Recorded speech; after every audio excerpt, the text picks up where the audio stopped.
Good afternoon and welcome from the ICC right here in Durban, South Africa, the home of the World Economic Forum for Africa 2017.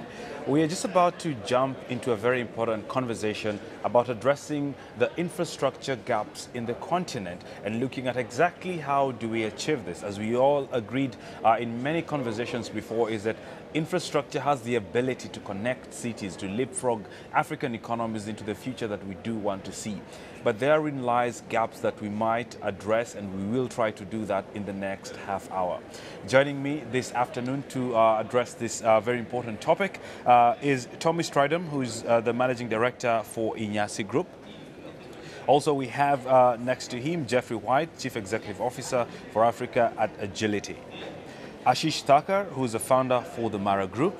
And last but certainly not least, Stephen Van Koller, who is the Vice President for Strategy, Mergers and Acquisitions at MTN.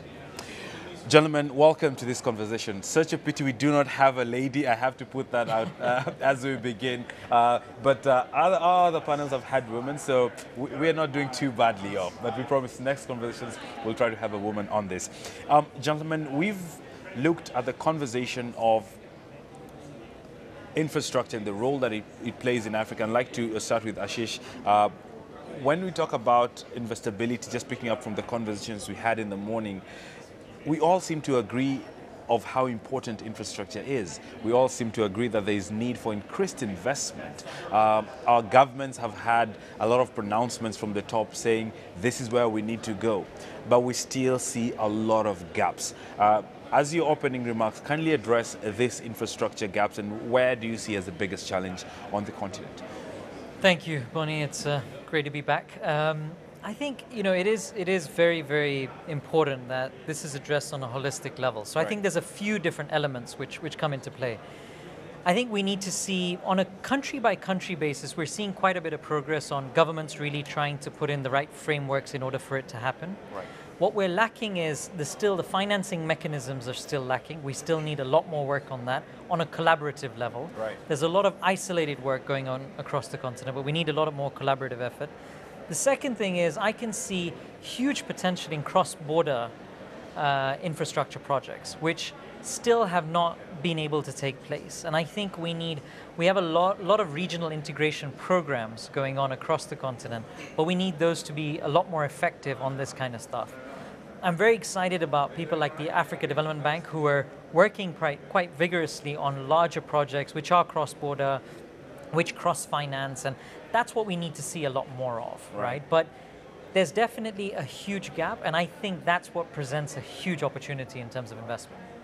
Jeffrey, let me just bring you in. You obviously work in a direct space of trying to address some of these challenges on the continent. Just like Ashish has put, to your mind, what is the biggest need as far as infrastructure gap goes on the continent? So listen, I think there's elements in relation to road, rail, airports, ports, but you need to take it in bite-size chunks. The reality is there isn't a one quick fix of everything. So we as Agility are very focused on building business parks as a platform to grow business. And we're rolling out a program to do that across Africa, so in 50 odd locations. And that's about building warehousing that is used for imports, for exports, to support regional trade, to support SMEs, to support multinationals coming into the continent. And within its own little way, that's fixing one part of the jigsaw. But to make that coherent and work, border processes have to get better. The cost of importing and exporting to Africa has to get better. It's still the most expensive location in the world to ship goods into and out of. And if Africa is going to compete globally, then all these issues need to get more efficient. And step by step, I think we are making progress. But as Ashish says, there's still a long way to go.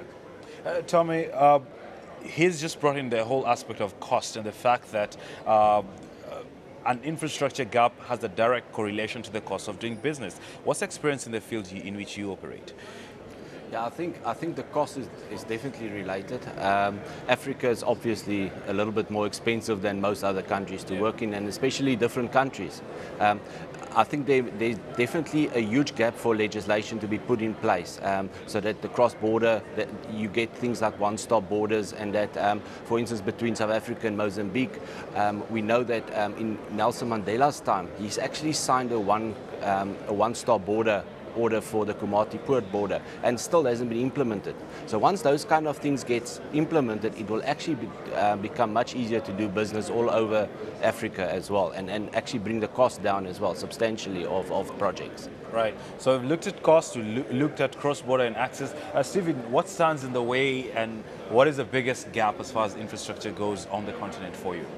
For us, our biggest issue is power, access to power. We spend about $3 billion across Africa and Middle East every year, and a lot of it has to be self-service by power. There's no grid, and that's very costly, and that just adds into the cost of mobile access, internet access by definition, and more importantly, things like digital money, mobile money, and financial inclusion. So I'd say that's our biggest issue at the moment. Gentlemen, we seem to agree that there are all these gaps that are obviously brought about by different challenges, but we still see a lot of governments make pronouncement that we are investing in this. But if you look at Africa, if we're looking at infrastructure as basic as roads, we still have miles of roads that haven't been tarmacked. We still have millions of our people in rural Africa who cannot access electricity. And Stephen, just address this. What goes into setting the priority of what infrastructure project to invest in, from where you see it as MTN, and what would also work for government? I think that there needs to be some real understanding of what is this change in infrastructure going to do to GDP. And I'll give you an example. We were at a session this morning, and the head of MasterCard for Middle East and Africa was telling me they did a study in South Africa around the cost of cash, the physical, logistical cost of cash for South Africa. It was something like 52 basis points on GDP. And so if you said that to a government and said, let's take cash out the system like they've done in India, and let's do something with the mobile networks or the fiber networks, that's a lot of money, 52 basis points. And until you quantify what the effect on the economy is, because you've got to spend first, to get the benefit later, it's very difficult for people to prioritize. And so I don't think that's really been done.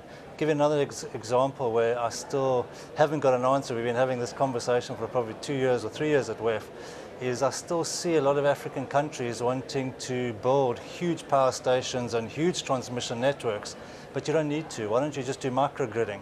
There's no good having a $4 billion transmission backbone because you can't. It looks good on the statistics. It's good to announce that we've built XYZ.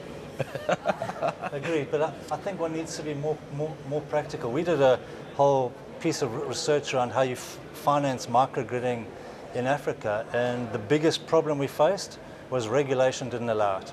Right. And trying to get that unstuck was a huge problem.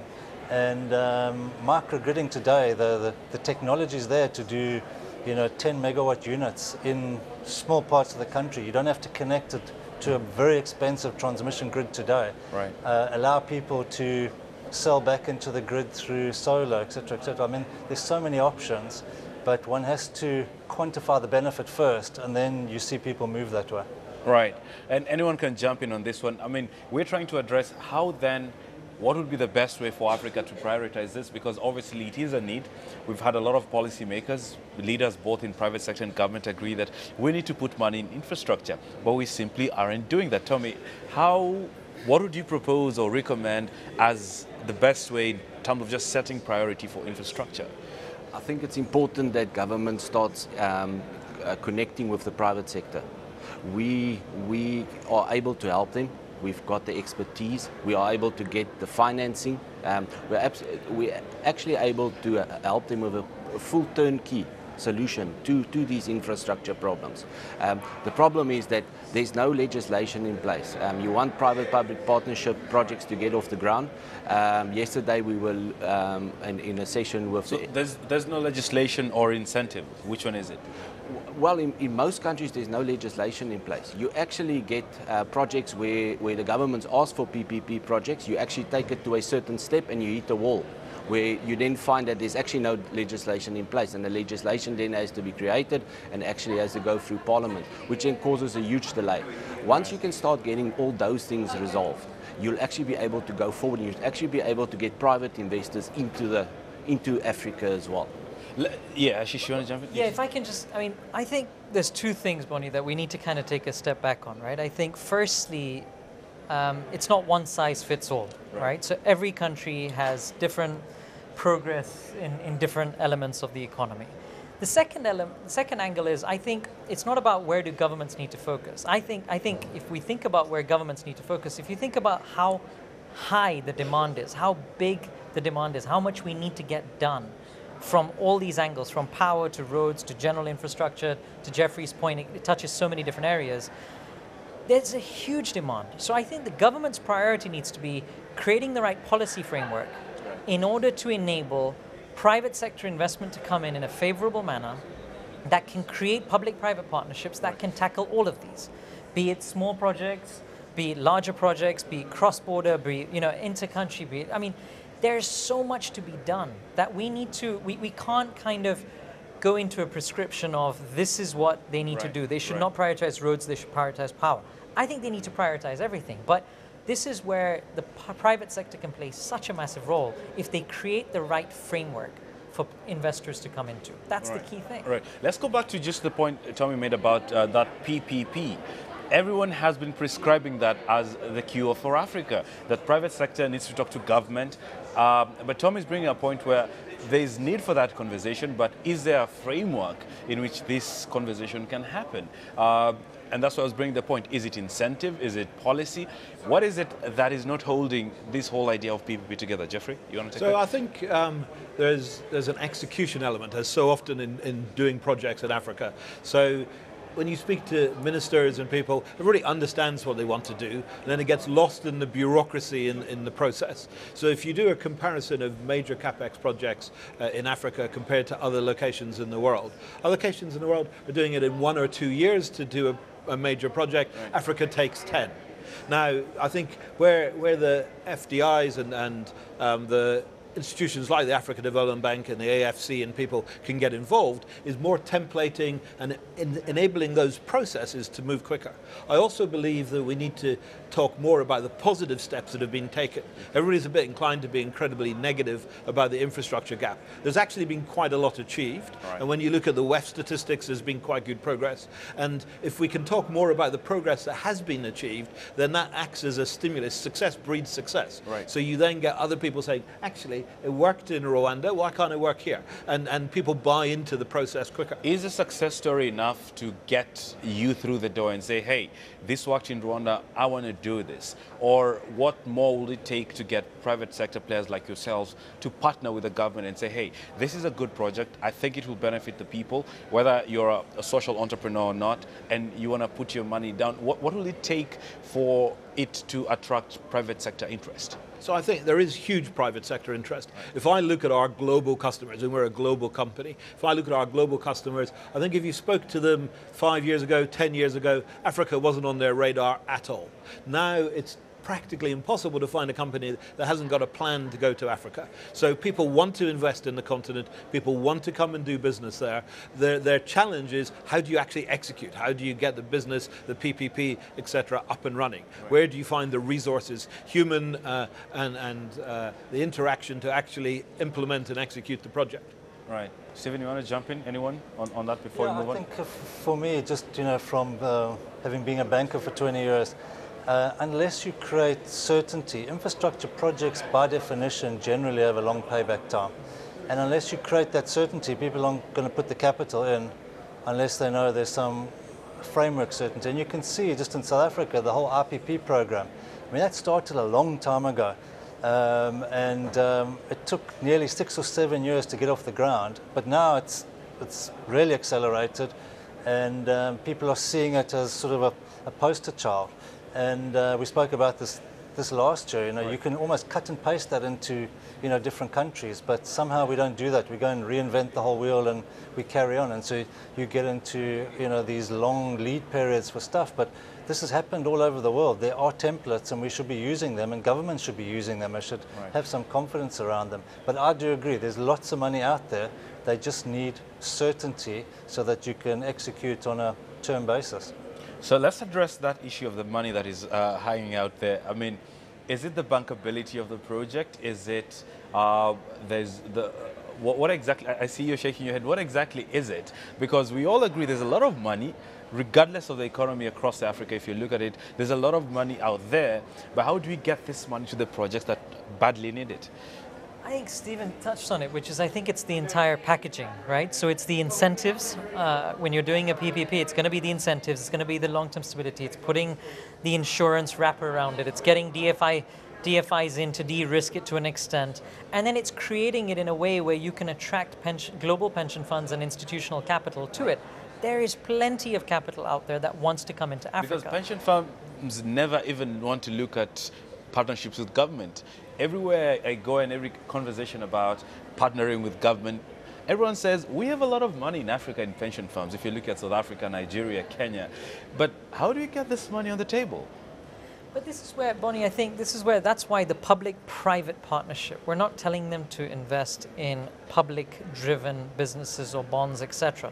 This is why a public-private partnership packaged in the right way can be created. And I think that's where government's emphasis needs to go. The bankability, you hit it on the head, which is exactly that, how you package it.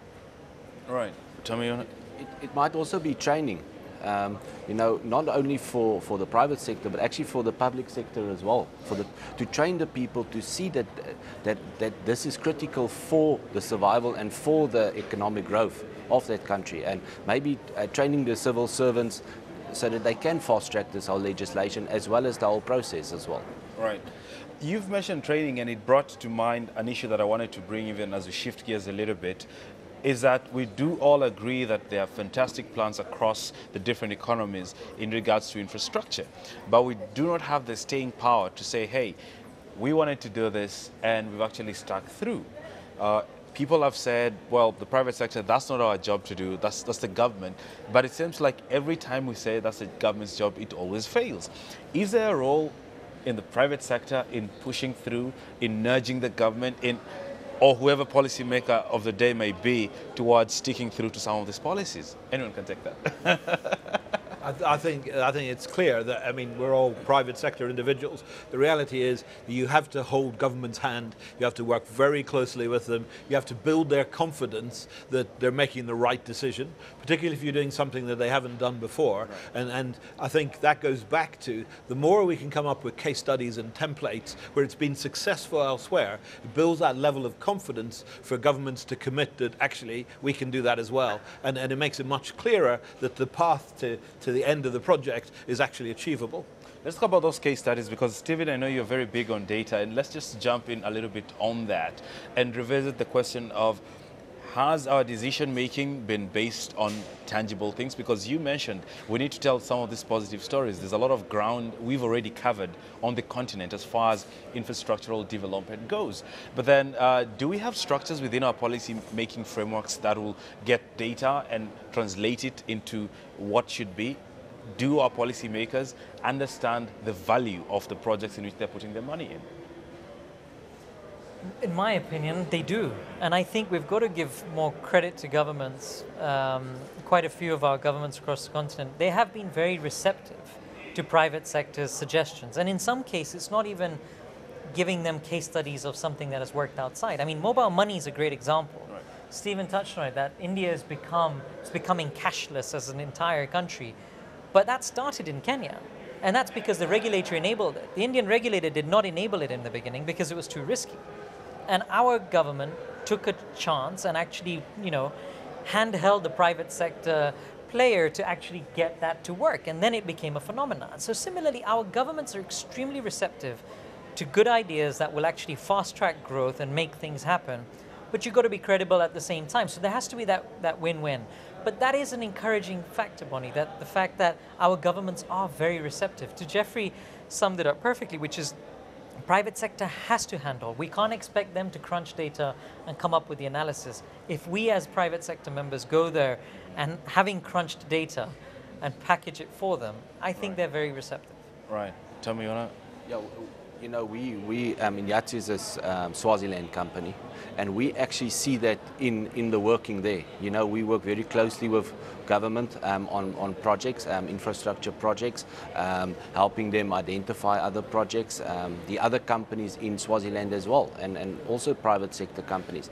And Ashish is right, the government is very receptive to it, and actually are taking our knowledge, using our knowledge as well to try and implement projects and to actually get it off the ground.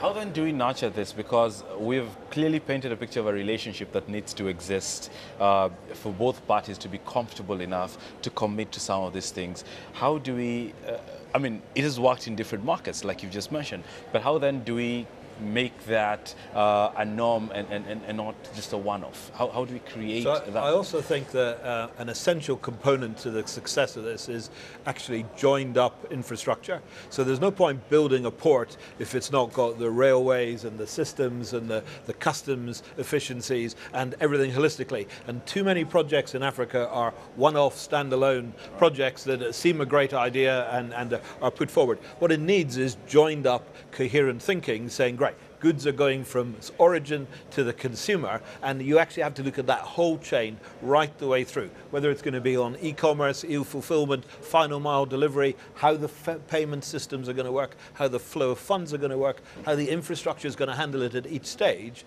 and then make a plan to make the whole end-to-end as efficient as possible. That's the only way Africa starts to compete internationally and globally, is by actually fixing all the elements in cohesion.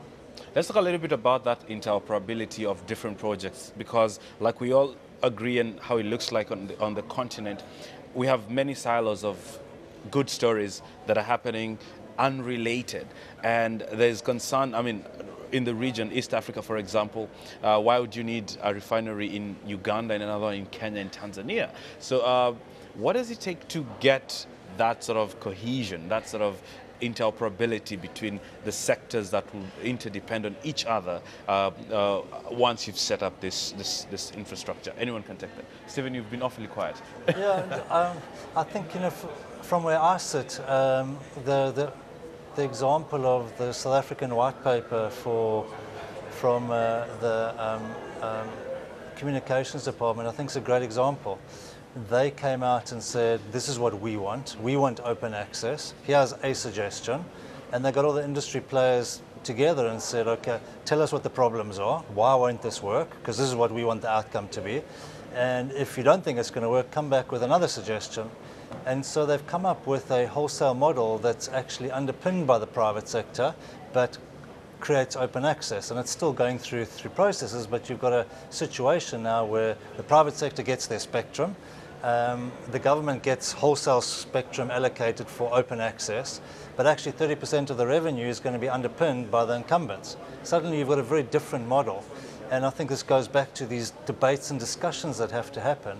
But as soon as a government's prepared to say, this is what we think we need as an outcome, help us get there, you can actually drive an outcome that suits both parties. And I think that's a great example of where government and the private sector work together, and both parties starting to get what they both need to get their businesses to go, but also taking risk out of having a piece of infrastructure that's there but can't be utilized. Right. So I think it's that kind of interaction that I think is very important.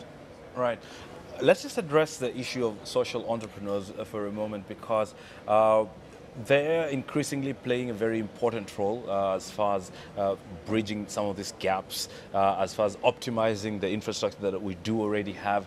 But in our conversations in the boardrooms, it's always about the bottom line, right? It's always about we need to get things done.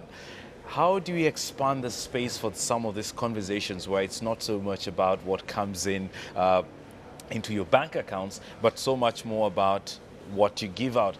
How do we build a little bit more of that space, Ashish?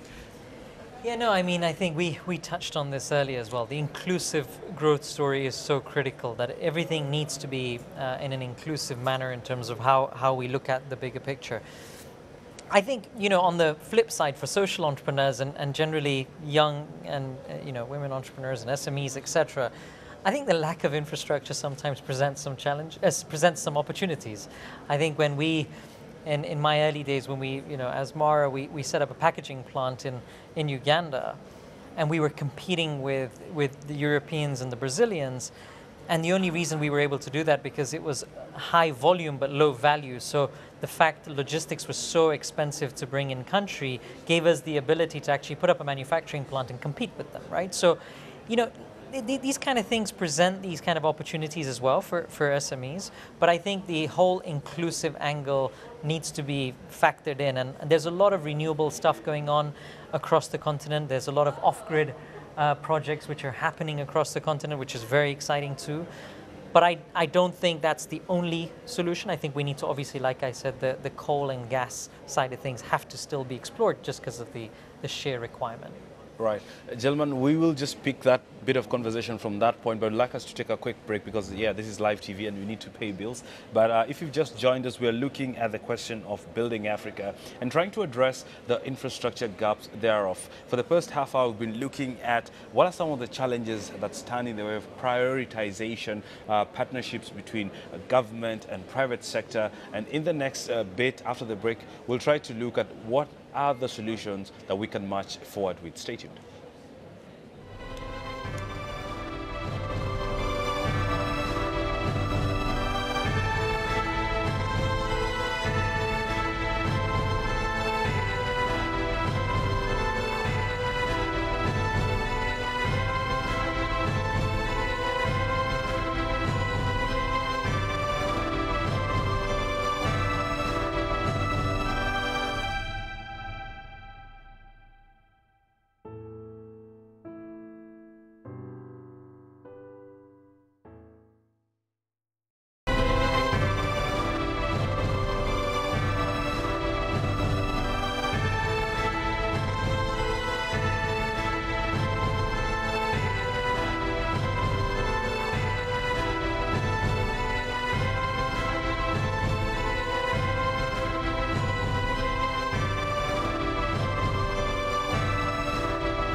Welcome back. You're still watching CNBC Africa. We are right here at the ICC in Durban, South Africa, the home of the World Economic Forum for Africa 2017.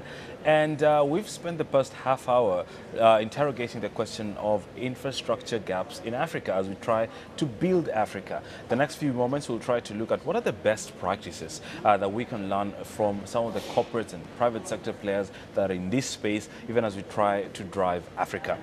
Gentlemen, let's just pick up from the conversation that Ashish had started, even as we look at, yes, we've identified the problems. There are very many, but we've also agreed there's a role that all of us have to play. Let's just try to dig in, and I'll start with Ashish again as we come around. What are the positive things that we've already done? Because like Jeffrey said, let's take some moment to celebrate the ground we've already covered. What are the practical interventions that have happened either at Mara Group or any other organizations that you do know of on the continent that you could say, this is a good blueprint that could be replicated elsewhere on the continent?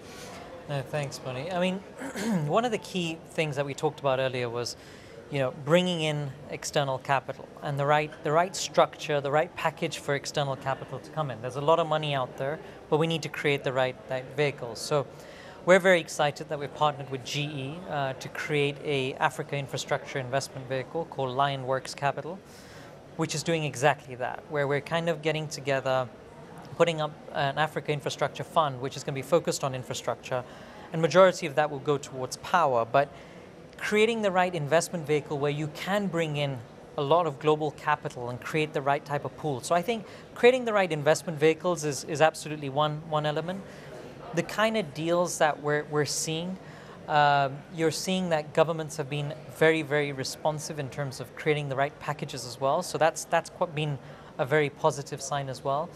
I think in terms of innovation generally across the continent, we're seeing governments a lot more receptive to new ideas and suggestions and best practices. And you know what I've noticed also is that our governments don't even like being compared to each other. They want to be compared to global economies which have done it in the past, etc., which is a great thing for us, and I think presents an even better opportunity because the vision is that much bigger and grander. And countries like Rwanda are fantastic examples of really getting things done, and leadership is critical in that.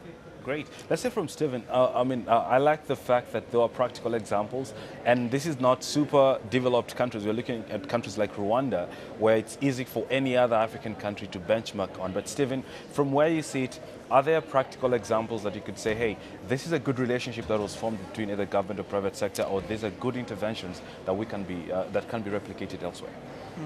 We've done a few that are quite interesting, especially in Uganda, Zambia, starting now in Ghana. And the reason why we chose those countries is because the government's created an enabling environment for us. So there's a startup called Jumo that does micro lending, and we've worked with them so that they could get access to some of our data, some of our, obviously our clients get onto our network, and actually working together so that the actual, systems work together. And I mean, in Uganda, I think we dispersed loans to about 1 million people over 4 months.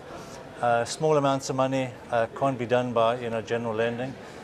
We did a similar project with CBA out of Kenya. We're trying to expand that now. It's been so successful. They understand what we're trying to do, and they understand how they can leverage our network.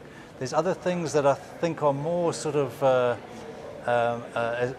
as you talked about, Bonnie, social entrepreneurship. We work in South Africa with a company called Columbia Leadership, and it's about creating leadership in schools, and that creates better schools and better environments. They've created an app so that people, or the kids, can actually communicate with each other. We zero rate that so that when they've got their phones, they go onto the app, doesn't use their data. So I think there's lots of things that you can do, but I think it takes a bit of vision to say, what can we do as a big corporate that's going to create bigger GDP in the long term? Because if you create bigger GDP in the long term, we all win. And so I really think focusing your CSR spend on developing your future business is key to actually make it sticky and make it last. I've seen too many projects that start and die because someone left the company. And actually you need to do stuff that really enhance your business long term. And that's what we're trying to do as MTN across most of our countries. Interesting. I mean, and Jeffrey, you are in a very unique space in which you operate. You directly deal with trade. Are there examples, are there practicalities that you can say, hey, this worked well, we can use it elsewhere? Yeah, I think, for us, we've defined two very clear customer profiles that come in and utilize our infrastructure. One is multinational companies who want to come to Africa. What we're doing is making their investment decision easier.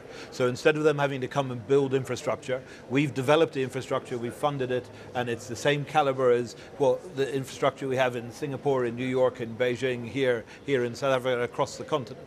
So the reality is that the new infrastructure that we're developing in 50 locations across Africa is something that's comfortable to them. So they come in, it's got the same warehouse management systems, the same quality, the same health and safety that they have anywhere else in the world they operate. So that enables multinationals to enter the African market without having to think about funding their own infrastructure.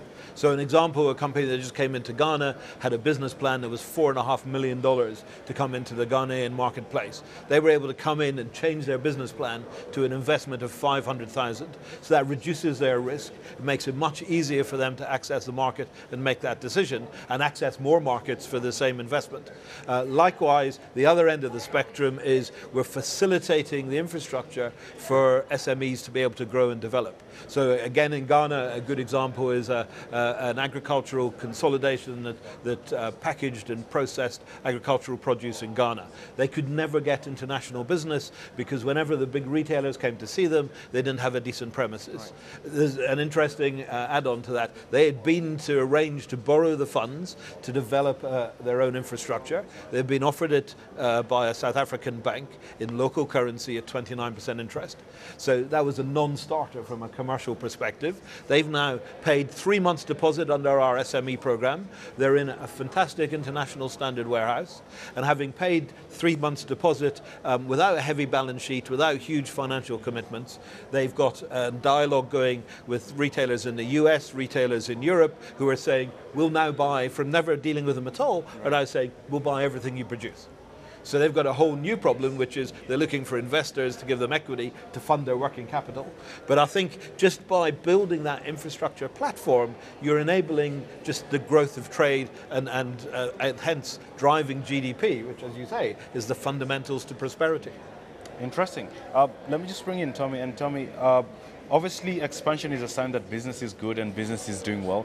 But in that case, are there markets in which you operate that you'd say this has worked well, and if it hasn't worked well, we're also happy to hear about that? Yes, well, obviously we identified it in Yahtzee quite quickly that we want to go into new markets, and we want to identify local partners, good local partners, small SMEs that we can help, we can actually partner up, and we can actually take it forward and actually build a proper company. We realize that we got to be more relevant in the markets that we work in, so we need to identify local people in all the markets where we work and actually train them up to become. For instance, in Swaziland, on the social responsibility side, we actually identified a young group of entrepreneurs called the TIM Group. They went on their own cost to rural schools because in rural schools, especially in Swaziland, and I'm sure in South Africa as well, is those children just get taught that you can either become a teacher, a nurse, or a policeman. That's all they see around. Exactly. Right. So these guys go and they're going to show them the rest of the world. You know, they're going to show them what an engineer does and that. And we've partnered up with them, given them a bit of support as well. And it's amazing the feedback you get from things like that. In Mozambique, for instance, we realized that obviously mosquito nets is a big problem. And we teamed up with Fallback Malaria, which is a government-sponsored company in Mozambique, and we've handed out more than 2,000 mosquito nets to schools, and it's amazing how it gets accepted, you know, and those kind of things, the bigger companies have to become more socially involved in the communities that they work in. Fantastic, and it's interesting that we've mentioned very practical, very clear, vivid pictures of what needs to be done. Gentlemen, I'd like to shift gears a little bit and address an issue that is obviously embedded on the whole theme of this WEF, that is of inclusivity. Early stage entrepreneurs, SMPs, SMMPs, they've been defined differently in different markets.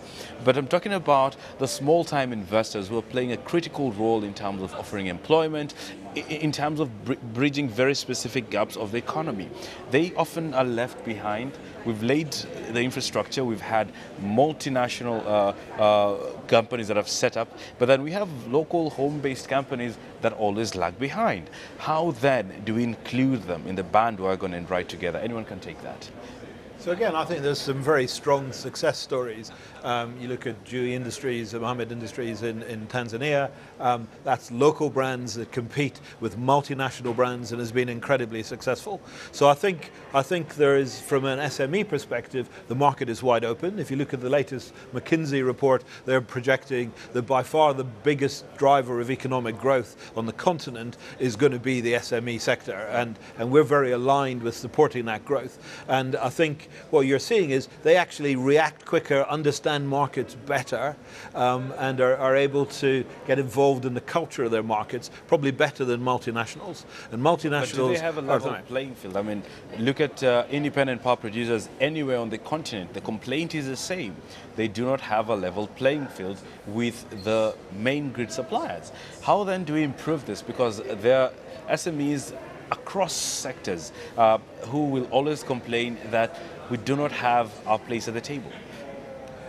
But I think increasingly they are. Increasingly they're seen as a very strong economic bloc in their own right. Increasingly they're having a voice. I think the whole growth of social media and communications and the breadth and width of that now across society is enhancing that totally. I was talking to a major global brand manager just recently who was saying it's interesting. He said one of the strengths of global brands historically was you had product confidence. Right. So you would buy our product because it's you've seen it on the television, it's got massive impact. Nowadays, if you're wanting to buy the local version of that, you put it into your phone, you Google it, you see what people are saying about it, and you get the confidence from that. Right. So actually, I think there is a huge expansion of the SME sector competing with multinationals.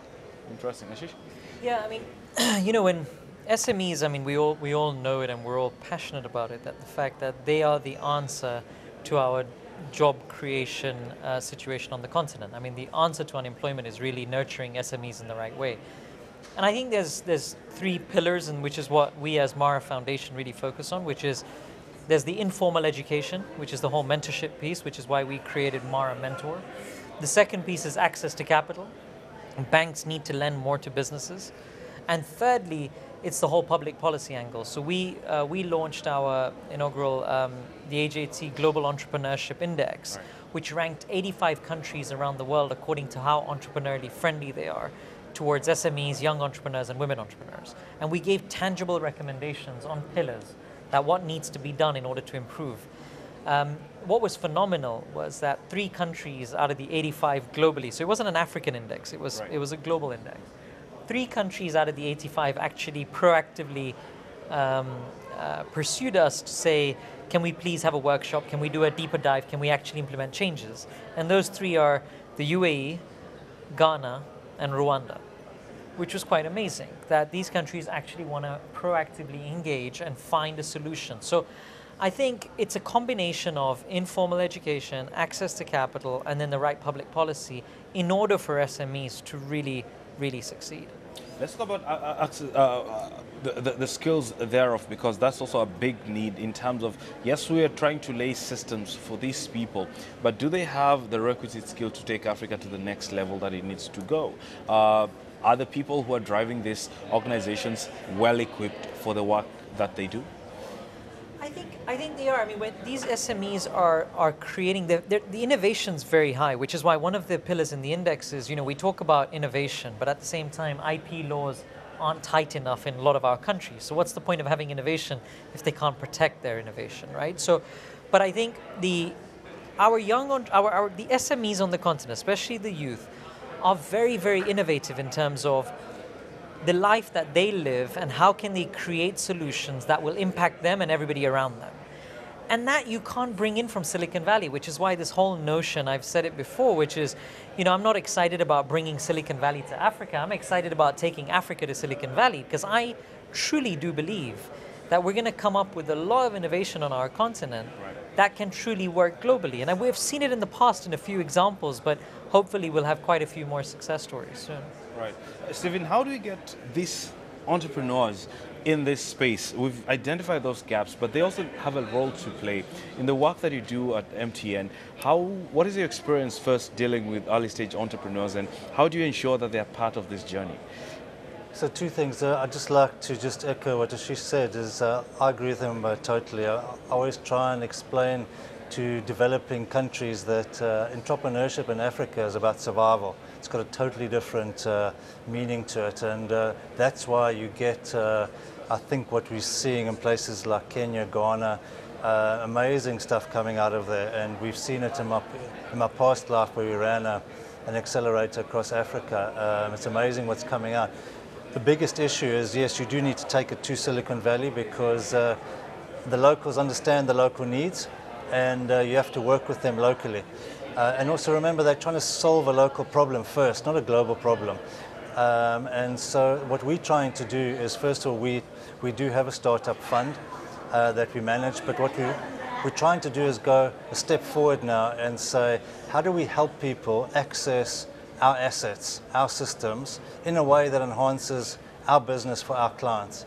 And so really creating some mentoring capacity, getting someone within in the business to say, that's a great idea, I'm going to make sure that I can connect you within the organization. Because the biggest problem with large organizations like ourselves, you've got 22,000 people, how do you navigate through those 22,000 people to find the right person who's going to understand what you're trying to do and connect you in the business? So I think there's quite a big role for large corporates to play in countries to make sure that without big expense, that those entrepreneurs can actually lock on or lock into the systems that we've created and create some client experience. So that's really our focus going forward.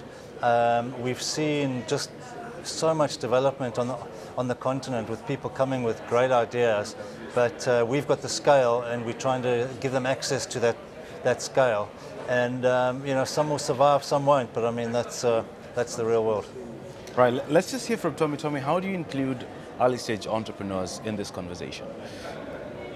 I think we as larger corporations need to take more responsibility in what you were saying, mentoring these entrepreneurs.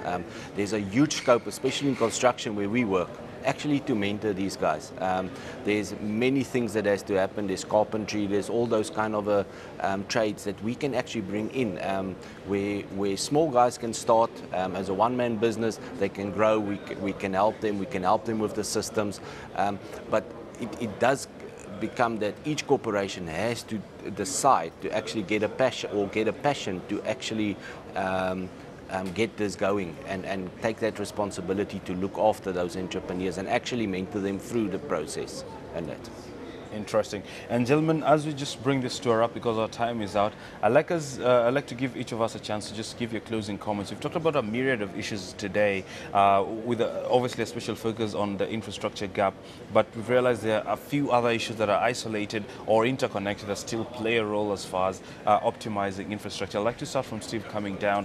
What are your closing comments in terms of recommendations in regard to what we've just been spending time speaking in the past 1 hour? Personally, I would like to see much closer cooperation with governments generally around what are they trying to achieve. I mean, I work in a regulated industry before as well, in the banking industry, and I think once you're regulated and you're getting a license, there's some moral obligation, if I can put it back into the country, but it's very difficult to deliver that if you don't know what the outcome needs to be. And I think that some of these forums, we had the CEO forum that was running last year in South Africa, was fantastic. Government put on the table, here's the things we need. We set up in that forum a R1.5 billion SME fund. All the banks and some of the corporates put money in. MTN put 75 million rand into it. And that's up and running now. But that was a direct request from government. There's some criteria. It's run on a very economic basis. It's run by the private sector, but it's delivering a government issue. And I think those kind of dialogues make it so much easier for the private sector to actually get congruent with government's initiatives, and that's when the trust builds, and then you can do more and more. So that's my one thing I'd like to see more of. Impressive. Ashish? I think I want to put the buck back in the private sector's pot, where I think our governments are receptive. The continent's open for business. I think we need to look at it as not half empty, but it's half full. And I think the opportunity is phenomenal. And this is our time. Fantastic. Jeffrey? I think it all comes just down to ease of doing business, ease of the government being able to attract private investment, ease of the flow of goods through customs, through borders, the holistic end-to-end understanding that it's by moving goods throughout the system, whether it be exporting, regionally distribution, or importing, and just that system being simple, easy, and efficient is what's going to drive economic growth. Tommy? From our side, that also specifically the private sector gets more involved in talks with the government, like all the panelists said, but also with the funding agencies. There's certain issues that funding agencies are trying to bring to Africa that's actually more towards a first world country. And we need to engage with them more to be able to package a proper structure for going forward in African and to build the infrastructure in Africa. And it's an issue that I probably forgot to throw in about, you've brought it about funding. And we're seeing the changing phase of funding on the continent. And probably I know you've given your closing comment, but just let me just prod a little bit, Tommy. What is this changing phase of funding? Because for a while it's been the West, and then we relied a little bit about locally generated resources, and now the Chinese are here. How do you see this playing, and how can we then design some of these partnerships and agreements we have to ensure that whatever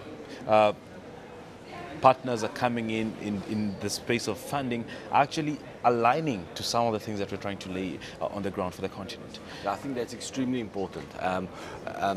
You know, we're getting areas now where people like African Development Bank, they come and fund, and which is great. You know, they come and fund large infrastructure projects, but they put things like bank guarantees in place. Now, bank guarantees means that you got to go and put cash down to get a bank guarantee.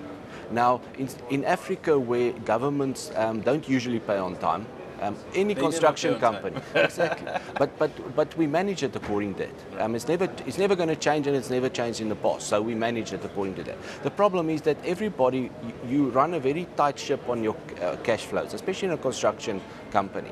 So if you have to suddenly get bank guarantees where usually insurance bonds and those things were fine, it takes a lot of construction companies completely out of the market, and African construction companies. So it makes this huge gap open for European and overseas companies to actually come in and actually take over the market, and you actually sit on the sideline and you aren't actually able to do anything about it. And it's a huge problem. It's a huge problem.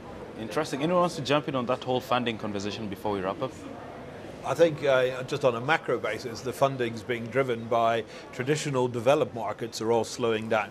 So when you're a global company and you look globally and you say, okay, which are the markets that are actually growing? And Africa's maybe had a torrid 2016, and the oil price affected Nigeria and Angola, devastated. South Africa's got some challenges, but overall the macro growth opportunities in Africa are now recognized as great. So I think you've had the Chinese here investing significantly, you've got the Moroccans, you've got the Indians, you've got the Turkish. There's a growing pool of money that is saying we understand the macroeconomics of Africa and we're happy to invest in the continent. So now it's a question of just aligning those to actually make the process execute and deliver. Gentlemen, we have to leave it there because of time, but many thanks for spending the past 1 hour deliberating and engaging in a very wide topic that obviously wasn't very easy to go through. But if you've just joined us, we've been spending the first hour looking and interrogating the question of how do we build Africa and plug those infrastructure gaps that do exist. In the second half, we looked at the question of, are there best practices from the corporate sector that can be learned and transferred to government? We've also dealt with the question of how then do we include everyone, including the SMEs, in this conversation. The hope is that as we go out, as we get to the spaces in the people that we do influence, that we'll have a lot more of these conversations that will look at how exactly we plug these gaps. The past hour, I've been speaking to Tommy Stridham, who is the Managing Director for Inyati Group. Thank you very much, Tommy. Also, I've had Jeffrey White, CEO for Africa at Agility, Ashish Thakkar, founder of the Mara Group, as well as Stephen Van Koller, who is a VP for Digital Business, Data Analytics and Business Development at MTN. See, I got your title right this time round. My name is Bonnie Tunya. Thank you for watching.